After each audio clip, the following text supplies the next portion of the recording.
जय गुरु जी, शुक्राना गुरु जी। ओम नमः शिवाय, शिवजी सदा सहाय। ओम नमः शिवाय, गुरु जी सदा सहाय। संगत जी, आज हम लोग जो सत्संग सुनेंगे वो अलीगढ़ से सचिन अरोड़ा अंकल का है। अंकल ने हमारे साथ अपना एक बहुत खूबसूरत सत्संग शेयर किया है जो उनके पिताजी का सत्संग है। संगत जी, अगर आपको भी ये सत्संग अच्छा लगे तो मेरे चैनल को सब्सक्राइब कीजिएगा, वीडियो को लाइक एंड शेयर कीजिएगा, जिससे ये सत्संग ज़्यादा से ज़्यादा संगत तक पहुंच जाए। क्योंकि अगर किसी भी संगत के किसी भी सवाल का जवाब इसमें होगा तो वो उन तक पहुंच जाएगा। तो आइए संगत जी, गुरुजी के मंत्र जाप से मैं सत्संग की शुरुआत करती हूँ। ओम नमः शिवाय, शिवजी सदा सहाय। ओम नमः शिवाय, गुरुजी सदा सहाय। जय गुरु जी। संगत जी, संगत जी आइए अंकल जी का सत्संग सुनते हैं। अंकल जी लिखते हैं, जय गुरु जी। संगत जी, संगत जी मेरा नाम सचिन है और मैं अलीगढ़ से हूँ। आज मैं गुरुपा का एक शुक्राना सत्संग आप सब संगत परिवार के साथ शेयर करना चाहता हूँ।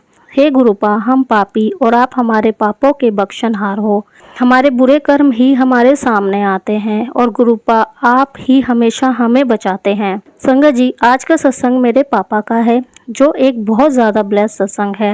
हुआ यूं कि पापा की कमर में मार्च के महीने में दर्द हुआ तो उनको लगा कि कोई नस हट गई है, तो नस वाले को दिखाया तो सही नहीं हुआ, मगर दर्द कुछ पहले से कम हुआ और वो कमर दर्द कमर से कम होते होते वो दर्द लेफ्ट लेग में आ गया, फिर राइट लेग में आ गया और दर्द इतना बढ़ गया कि पापा अपने दोनों पैरों पर खड़े ही नहीं हो पा रहे थे।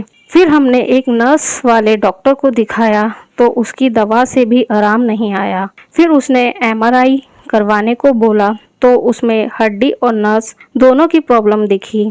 तो उस डॉक्टर ने न्यूरो सर्जन को दिखाने को बोला कि वही इसका इलाज हो पाएगा। फिर हमने एक डॉक्टर को दिखाया तो उसने पहले एमआरआई देखकर ये कहकर दिमाग खराब कर दिया कि इनका पेट टेस्ट करवाओ, जो एक बहुत गंभीर बीमारी के लिए होता है। मैं इस बीमारी का नाम भी नहीं लेना चाहता। मैं ये सुनकर गुरुपा के आगे बहुत रोया संगत जी कि प्लीज गुरुपा, पापा को ऐसी कोई बीमारी ना हो, पापा को क्या किसी को भी ऐसी बीमारी मत देना गुरुजी। और मेरे मन में ये विश्वास था कि ऐसी कोई बात नहीं है, क्योंकि पापा शुरुआत से ही काफ़ी वीक हैं। उनकी वीकनेस की वजह से और उनकी एज की वजह से उनकी हड्डियों पर ये बात आई है। फिर गुरुपा ने मेरे मन में वो टेस्ट ना करवाने का थॉट डाला और गुरुपा ने वो टेस्ट नहीं करवाया। फिर गुरुपा ने हमको एक डॉक्टर को और दिखाया तो उसने एक एमआरआई और करवाई तो उसमें हड्डियों में कमजोरी की वजह से हड्डियां घिस गई और टूट सी गई थी और उनके दबाव की वजह से नसें भी दब रही थी और इसी वजह से वो चल नहीं पा रहे थे। मगर पापा की एज 75 होने की वजह से उस डॉक्टर ने ऑपरेशन ना करने की सलाह दी।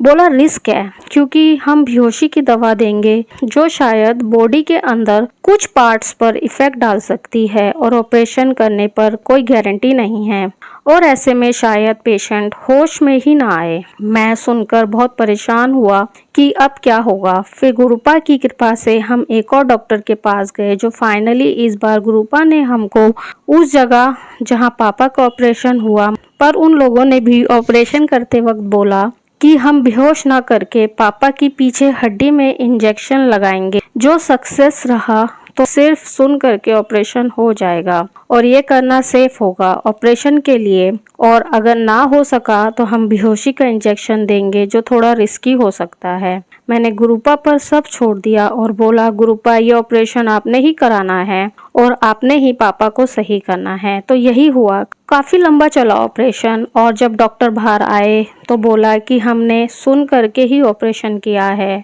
और बहुत बढ़िया से ऑपरेशन हो गया और पापा को भी ओटी से उसी वक्त बाहर लेकर आ गए रूम में शिफ्ट करने के लिए और पापा एकदम होश में ही बाहर आए। मैंने गुरुपा का शुक्राना किया और यही मैंने गुरुपा को बोला कि आपने पापा को सच में आज एक न्यू लाइफ ब्लेस करी है, उन पर बहुत बड़ी कृपा करी है। आपका जितना शुक्राना करूं उतना कम है। हमको वैसे भी गुरुपा का हर पल शुक्राना करते रहना चाहिए, क्योंकि हमको नहीं पता कब कौन सी तकलीफ हमारे आगे आ जाए। हमेशा बस हमको नीवा होकर रहना है, कभी किसी का बुरा नहीं करना और हर पल बस गुरुपा को याद करते रहिए। फिर परेशानी या तो कभी आएगी नहीं और आएगी तो वो गुरुपा की कृपा से गायब हो जाएगी और फिर डॉक्टर ने ऑपरेशन के बाद कुछ दिन एडमिट रखा और फिर छुट्टी दे दी और पापा घर आ गए और कुछ दिनों के बाद टाके कटवाने को बुलवाया और वो टाके भी सही से कट गए। मगर अभी डॉक्टर ने पापा को चलने से मना किया है और बोला है कि धीरे धीरे चलना होगा और बस अब पापा के पैरों में ताकत आने लगी है गुरुपा की कृपा से और वो अपने दिन के काम घर में रहकर करने लगे हैं। और मेरी गुरुपा से बस एक अरदास यही है कि पापा की टांगों में पहले की तरह पूरी जान डाल दीजिए, जिससे वो पहले की तरह हर जगह आ जा सके और वो शॉप पर भी आ सके जैसे पहले आते थे वैसे ही। और पापा बड़े मंदिर भी आना चाहते हैं क्योंकि गुरुपा आपने कभी पापा को नहीं बुलाया, मगर अब खुद उनका मन है बड़े मंदिर आने का, तो खुद चलकर आपके द्वार आए और आप पापा को जल्द बुलाएं। ये काम भी गुरुपा आपने ही करना है। पापा का हाथ पकड़कर आपको ही चलाना है और चलाएंगे भी, मुझे आप पर पूरा विश्वास है। और एक बात बताना भूल गया संगत जी, मैं आप सबको, जब पापा का ऑपरेशन नहीं हुआ था तो मुझे कई बार मैसेज भी आया कि मैं तेरे पापा को न्यू लाइफ ब्लेस कर दी है, और एक आंटी का सत्संग भी सुनवाया था गुरुपा ने जिसमें उनके पापा को न्यू लाइफ ब्लेस करी थी। यही सत्संग इसलिए सुनवाया मुझको क्योंकि पापा को न्यू लाइफ ब्लेस करी है गुरुपा। अब बस आप अपना आशीर्वाद पापा और अपने इस परिवार पर यूं ही बनाए रखिएगा और आगे कभी कोई बीमारी या परेशानी ना आए, इससे अपने इस परिवार को हमेशा बचाए रखिएगा।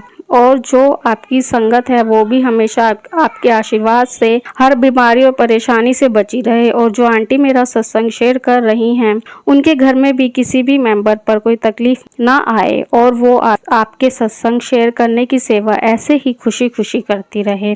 और आज जो पापा हमारे साथ है तो सिर्फ गुरुपा की कृपा से। जय गुरु जी, शुक्राना गुरु जी, शुक्राना मेरे गुरुपा, अनंतम अनंतम शुक्राना गुरुपा। संगत जी, मैं अपना सत्संग यहीं विराम करता हूँ गुरुपा के मंत्र जाप से। ओम नमः शिवाय, शिवजी सदा सहाय। ओम नमः शिवाय, गुरुजी सदा सहाय। जय गुरु जी, शुक्राना गुरु जी। संगत जी, अभी हमने जो सत्संग सुना वो गुरुजी की संगत थे सचिन अरोड़ा अंकल अलीगढ़ से, उनका था। अंकल ने हमारे साथ इतना खूबसूरत सत्संग शेयर किया जिसके लिए अंकल जी का बहुत बहुत धन्यवाद। संगत जी, अगर आपको भी ये सत्संग अच्छा लगे तो मेरे चैनल को सब्सक्राइब करें, वीडियो को लाइक एंड शेयर करें, जिससे सत्संग ज़्यादा से ज़्यादा संगत तक पहुंच जाए, क्योंकि किसी भी संगत के किसी भी सवाल का जवाब इसमें हो तो वो उन तक पहुँच जाए।